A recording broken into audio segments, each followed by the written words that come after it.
Mortal Kombat is kind of a big deal, because if you don't win, the Outworld will take over the Earthrealm. Forever.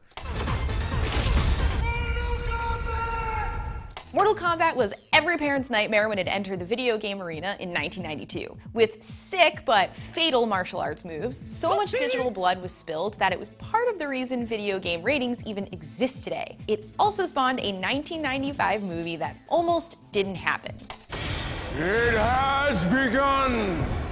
The idea for a movie reared its head when producer Larry Kazanoff got so addicted to playing Mortal Kombat in his office that he told Midway Games CEO Neil Nicastro that he could turn this into a phenomenon across the Earthrealm and Outworld.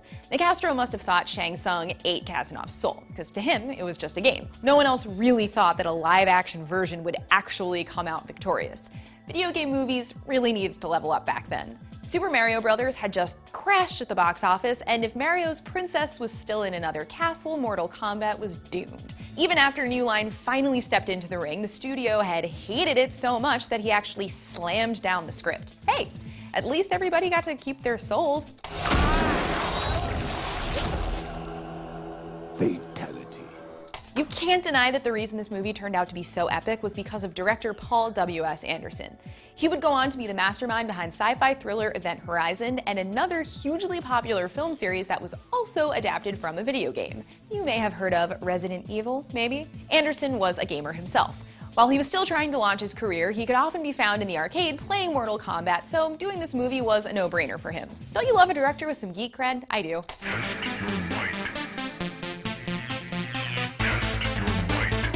So, about that awesome soundtrack. The Immortal Song would become legend. Composer George S. Clinton originally had the idea of setting the film to orchestral fight music, but he had to think of the fans.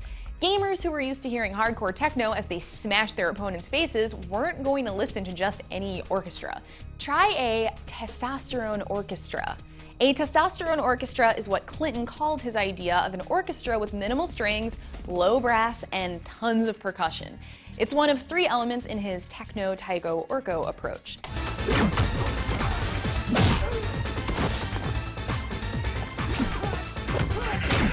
Hollywood was not exactly used to blasting electronic dance music on a movie soundtrack back then.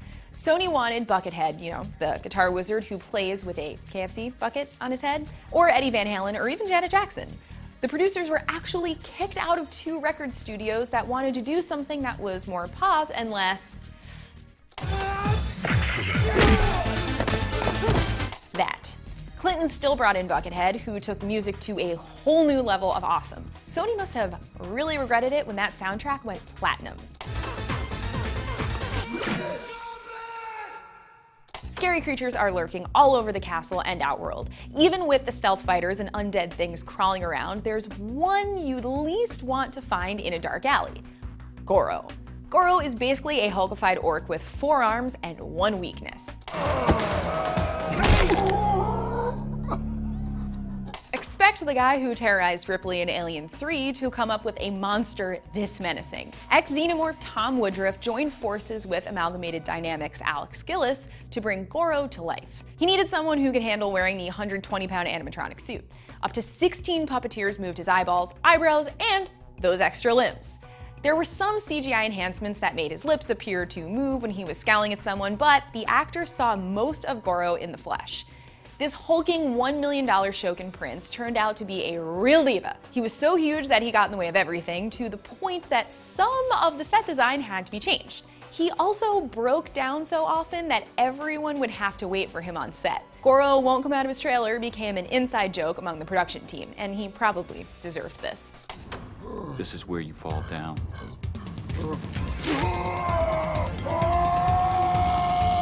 For a movie based on a violent video game, the audience who got to watch the first cut of Mortal Kombat thought there weren't enough fight scenes. Seriously.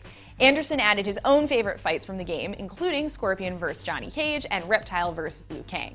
The thing about fights in a video game movie is there has to be constant action. Digital fighters don't take water breaks. Reptile won't stop chasing you if he wants to shred you to pieces. You're gonna shred him, or you better believe he's gonna shred your ass. It's relentless, which is exactly what makes it such an adrenaline rush. It's also brutal for the actors when they were doing most of their own stunts. Robin Shou, who played Liu Kang, had even trained with Jackie Chan, and he still rated each fight by how many ribs he bruised. Somehow Anderson managed to add more punches, kicks, and slashes, all while keeping it PG-13. Wait, how did he keep it PG-13?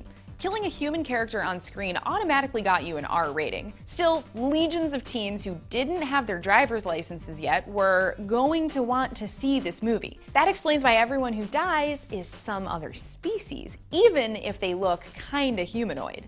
When Mortal Kombat finally hit theaters, critics were like, "It stinks." They obviously underestimated the fandom. Nobody really cared what critics had to say about whatever they thought was lacking in the acting and plot. So what if they thought it was junk food for the brain with a passing resemblance to Rock'em Sock'em robots? That sounds great. Mortal Kombat was unleashed on August 18th, 1995. It stayed at #1 for 3 weeks and earned over $122 million, at least in the Earthrealm, and became immortalized as the 5th highest grossing video game adaptation ever. That was shocking.